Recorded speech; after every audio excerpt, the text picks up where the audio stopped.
I slid the forensic report across the folding table. The plastic surface bowed under the weight of the heavy binder. Mrs. Gable, the woman who had threatened to put a lien on my house 3 times in 1 week, stopped tapping her pen. "Is this your check?" she asked. Her voice was sugary, the kind that rots teeth.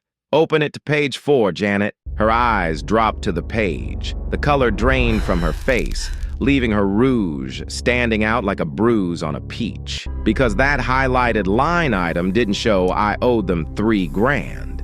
It showed the HOA had been funneling money into a shell company with her last name on it. Let me back up. This started 28 days earlier. The letter arrived on a Tuesday, soaked in the humidity of a Florida August. The envelope was thick, heavy bond paper.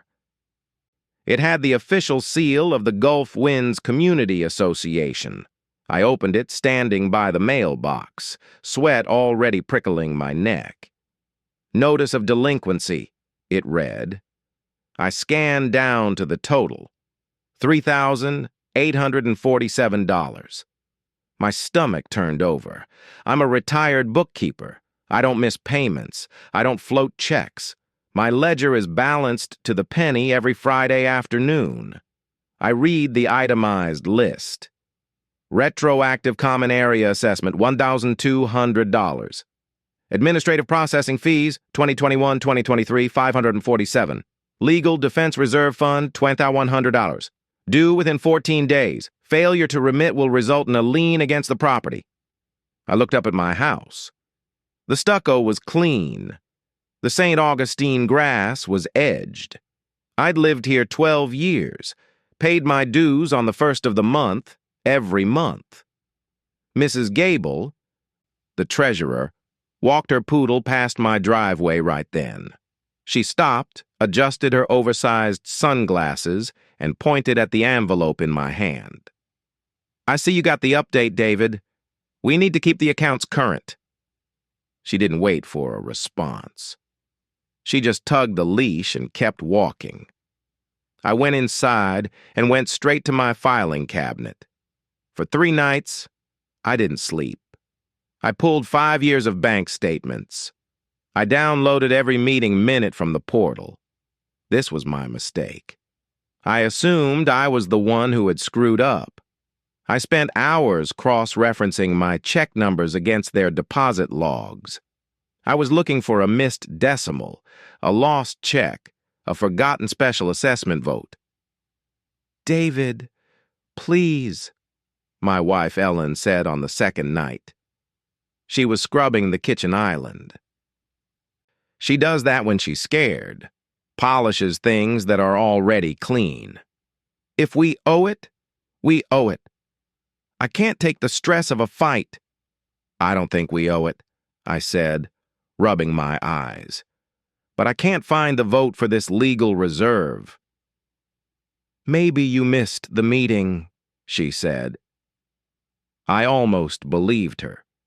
I almost wrote the check right then just to stop her hand from shaking while she wiped the counter.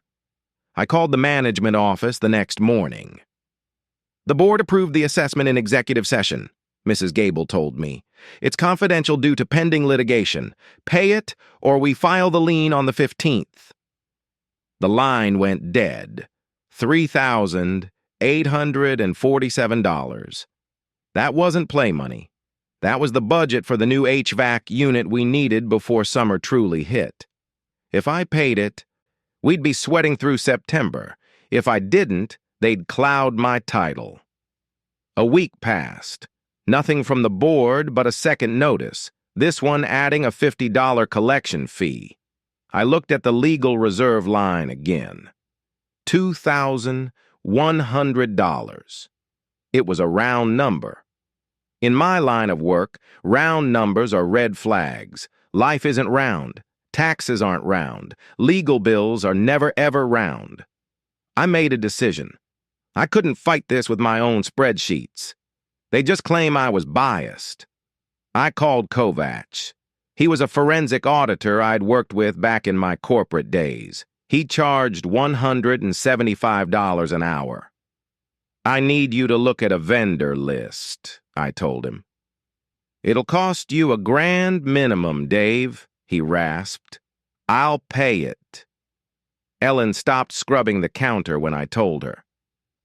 She just crossed her arms and stared at the floor. That's our emergency fund, she whispered. I know. If you're wrong, I know.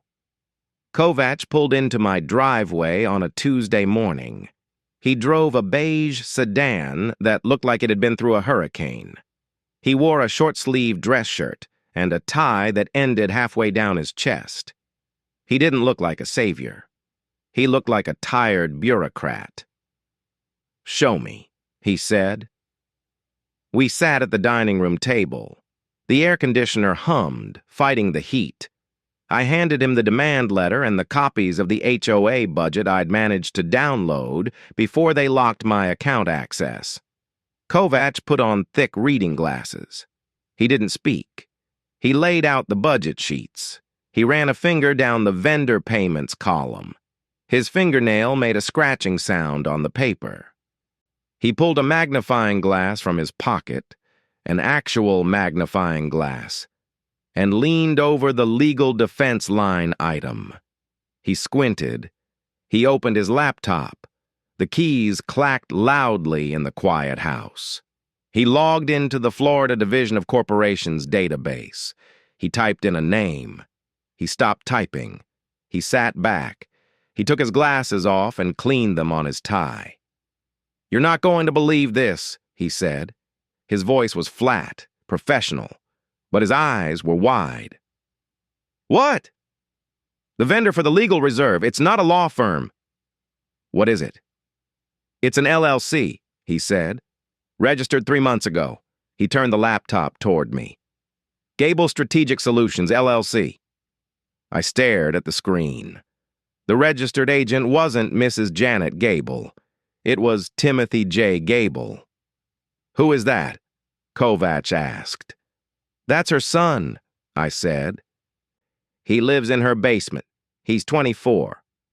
Kovacs pointed to the retroactive assessment for the common area. And this $1,200? He asked.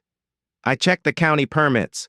No work was done on the common area in 2021. No mulch, no paving, nothing. So where did the money go? Nowhere, Kovacs said. It's a phantom charge. They're billing you for work that never happened to cover the checks they're writing to her son. I looked at the demand letter. The $2,100 wasn't a fee. It was theft. I almost didn't check the Secretary of State website myself. Turned out that one search saved my house. Ellen walked in with coffee. She looked at the screen. She looked at me. She didn't say a word. She just set the mug down and squeezed my shoulder. Her hand wasn't shaking anymore. I didn't call Mrs. Gable. Sending an email now would tip her off. She'd shred documents. She'd doctor the minutes. I needed her to commit. I waited. 4 days, 5 days. The humidity rose. The cicadas screamed in the trees. On the 6th day, the final notice arrived. Certified mail. Final demand, it shouted in bold red font. Remit $3,147 plus $150 late interest immediately. Lien processing scheduled for August 15th. Perfect. She had just put her signature on a demand for fraudulent funds. She had mailed it through the U.S. Postal Service. That made it mail fraud. The monthly board meeting was Thursday night. I made 3 copies of Kovacs' report. I put them in a thick black binder. I put on my suit. It was a little tight around the waist, but it commanded respect. Go get 'em, Ellen said. She was polishing her wedding ring, but she was smiling. The community center basement smelled like stale coffee and damp carpet. About 20 neighbors sat in folding chairs. The board sat at a long plastic table on a raised platform.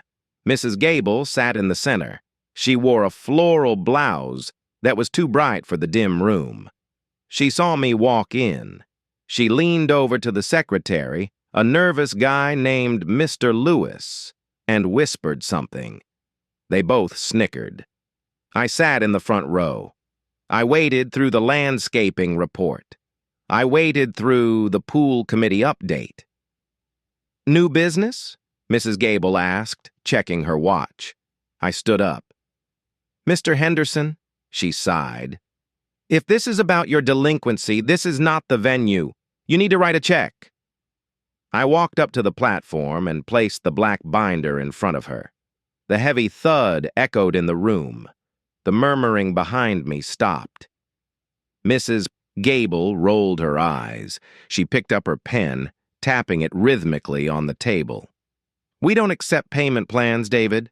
I've told you this." I opened the binder to the tab marked Exhibit A. "I'm not here to pay you, Janet. I'm here to audit you." She laughed, a short, sharp bark. "You don't have the authority to audit the board." "I do when the board demands $3,000 for a vendor that doesn't exist."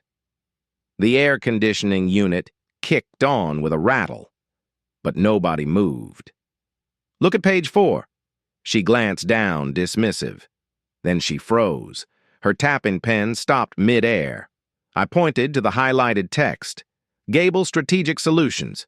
Registered agent, Timothy Gable. Address 412.